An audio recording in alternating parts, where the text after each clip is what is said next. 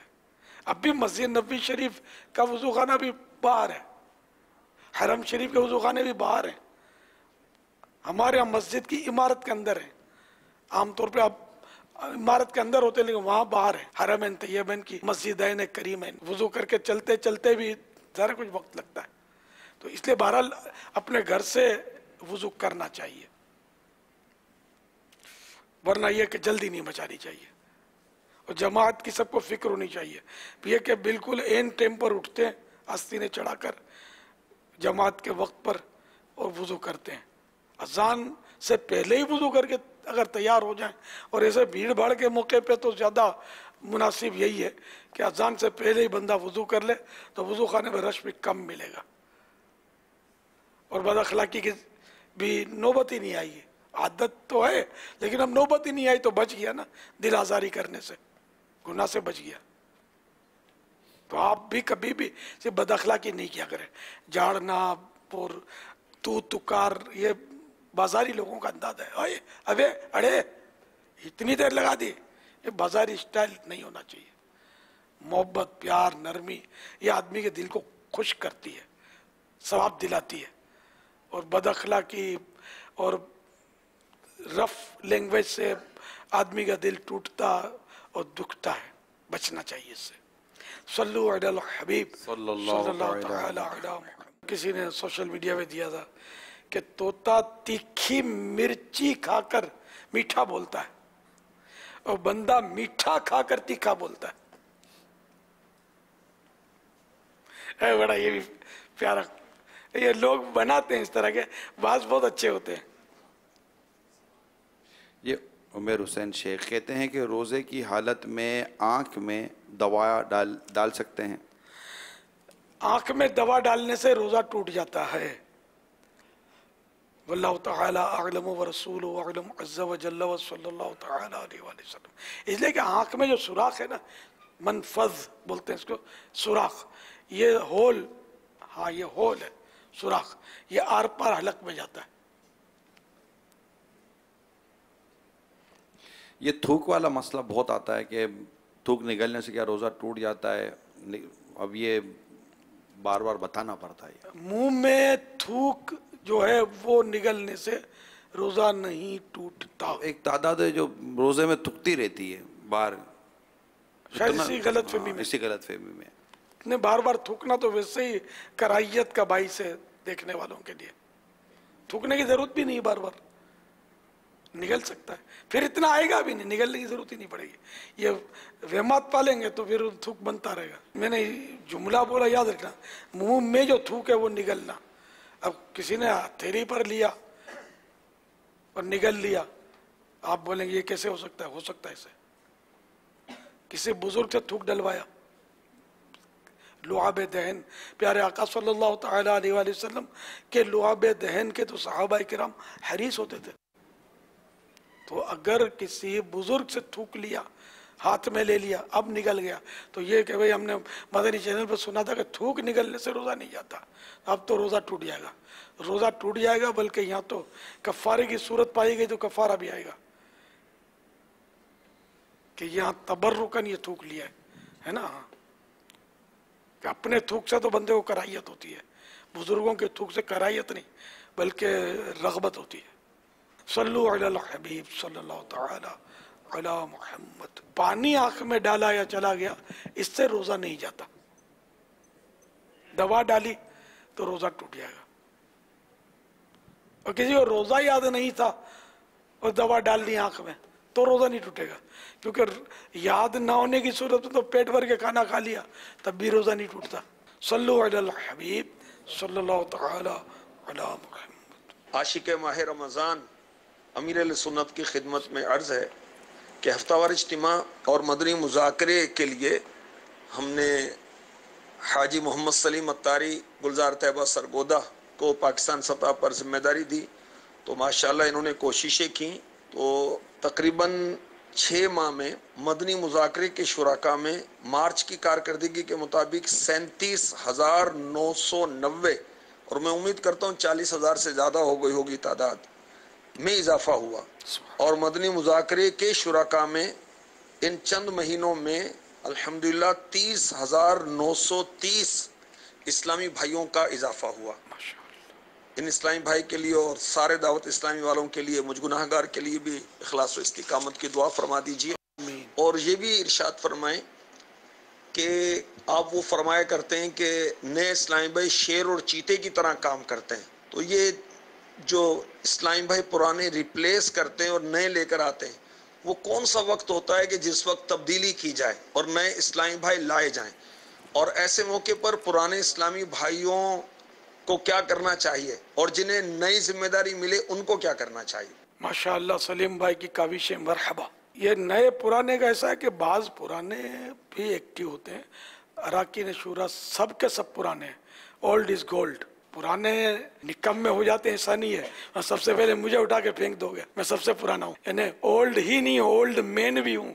Old man کسی کام کا عام طور پہ نہیں ہوتا، جھگڑے کرتا ہے، غسیلہ ہوتا ہے، تو یہ کہ میں جیسا بھی ہوں مجھے نبھاتے رہنا، تو اولڈ کو گولڈ سمجھیں، اور ان کو بالکل ضائع تو ایک تنکا بھی نہیں کرنا، عمارت کے لیے ایک تنکے کی بھی ضرورت ہوتی ہے، جو کام نہیں کرتا چاہے وہ نیا ہو یا پرانا، ذرا کہ اس کو کام کرنا چاہیے، میں یہ نہیں کہوں گا کہ اس کو چلا جانا چاہیے، نہیں جاننا تو ایک تنکا بھی ہم کو ضرورت ہے، کوئی مت جاؤ مینو چھڑ کے کوئی نہیں جاؤ، ہے نا، میرے ساتھ ساتھ رہو، انشاءاللہ ساتھ ساتھ رہیں گے اور ساتھ ساتھ آقا کے پیچھے پیچھے جنت چلیں گے انشاءاللہ۔ نہیں ہمارا ساتھ دینی ہے نا، دنیاوی نہیں ہے، ہمارا ساتھ اللہ اور اس کے رسول کی رضا کا ساتھ، ذاتی مفاد کا ساتھ الحمدللہ نہیں ہے، ٹھیک ہے نا، اب جس کا ہے وہ ہے، لیکن جنرلی جو قرائن یہی ہے کہ ہمارا جو تعلق ہے، دوستیاں ہیں، محبتیں ہیں، یہ سب اللہ کے دین کے لیے، اور دینی دوستی ہے، دینی محبت ہے ہماری، اسی لیے ہم سب یہ اکٹھے ہو کر دعوت اسلامی کا مدنی کام کرتے ہیں اور ایک دوسرے سے محبت کرتے ہیں، تو اس لیے سب مل کر کام کریں اور کوئی کسی کو طنز نہ کرے، دل نہ دکھائے۔ ہاں کوئی واقعی کام نہیں کرتا یا کام نہیں کر پاتا، مجبوری ہے، تو وہ اگر خود ریزائن دے دے تو اس میں عزت زیادہ ہوتی ہے، اس کو اگر بولیں گے نا اب آپ چلے جائیں، اس کے بجائے اس کو لاتے ہیں تو تھوڑا اس کو بھاری پڑے گا، لیکن یہ کہ نفس کو دبا دیا جائے اور بھاری پڑے تو وہ سہ لیا جائے، کسی سے تذکرہ کر کے غیبتوں، تہمتوں اور گناہوں کا دروازہ نہ کھولا جائے کہ میرے اوپر ظلم کر دیا، مجھے سائڈ کر دیا، مجھے یہ کر دیا، وہ کر دیا، عہدہ تبدیل کیا، آپ کو دعوت اسلامی سے تو نہیں نکالا، تو کوئی بات نہیں، عہدہ تو تبدیل ہوتا ہے۔ حضرت سیدنا خالد بن ولید رضی اللہ تعالیٰ عنہ صحابی رسول ہیں، یہ فتح پر فتح کیے جا رہے تھے، لیکن کسی وجہ سے سیدنا فاروق اعظم رضی اللہ تعالیٰ عنہ نے ان کو جو یہ سپہ سالار تھے، یعنی کہ کمانڈر ان چیف تھے فوج کے، بہت بڑا عہدہ ہے، تو آپ نے ان سے کہ یہ اب کمانڈر ان چیف یہ نہیں ہے، اب فلاں ہے۔ خالد بن ولید رضی اللہ تعالیٰ عنہ نے بالکل بھی اس پر مزاحمت نہیں کی، بلکہ فرمایا کہ اب میں ایک عام سپاہی کی طرح لڑوں گا، اور جہاد نہیں چھوڑا، اور عام سپاہی کی طرح لڑے، یہ بھی نہیں پوچھا کہ مجھے آخر کیوں معزول کیا گیا، میرا قصور بتایا جائے، میں نے تو اتنی فتوحات کی، میں نے یوں کیا، میں نے وہ کیا، یہ ہم جیسے لوگوں کا انداز ہے، صحابہ کرام کا یہ انداز نہیں ہوتا تھا، یہ حقیقت میں مومن کامل ہوتے تھے، سارے کے سارے صحابہ جنتی ہیں، سب اچھے، سب کے سب اچھے، سچے، صاف ستھرے، سب پر اللہ کی رحمتیں ہوں۔ تو بہرحال یہ کہ سیدنا خالد بن ولید رضی اللہ تعالیٰ عنہ کا یہ واقعہ یاد کرے، جب اگر معزولی ہو نا اپنے عہدے سے، کہ اب میں نفس کی شرارتوں میں آ کر گناہوں میں نہ پڑھوں، بلکہ صبر کروں، چپ رہوں، اور دعوت اسلامی کو چھوڑوں بھی نہیں، اور اپنی توفیق جو اللہ دے وہ مدنی کام پھر بھی کرتا رہوں. اللہ کی بارگاہ میں عہدیدار مقبول ہے یا غیر عہدیدار مقبول ہے ایسا کوئی مطلب طے نہیں ہے جو ہم کو پتہ ہو, ٹھیک ہے نا. تو اس لیے ہم کو تو اللہ کی رضا کے لیے کام کرتے رہنا چاہیے. واللہ تعالی اعلم ورسولہ اعلم عز وجل صلی اللہ تعالی علیہ وآلہ وسلم. صلو علی الحبیب صلی اللہ تعالی علی محمد. خوف خدا ہو عشق مصطفیٰ, علم و عمل اصلاح معاشرہ. خوف خدا ہو عشق مصطفیٰ, علم و عمل اصلاح معاشرہ. فقہ شریعت و طریقت کا ہے مجموعہ مدنی مذاکرہ, ہے مجموعہ مدنی مذاکرہ. مدنی مذاکرہ, مدنی مذاکرہ.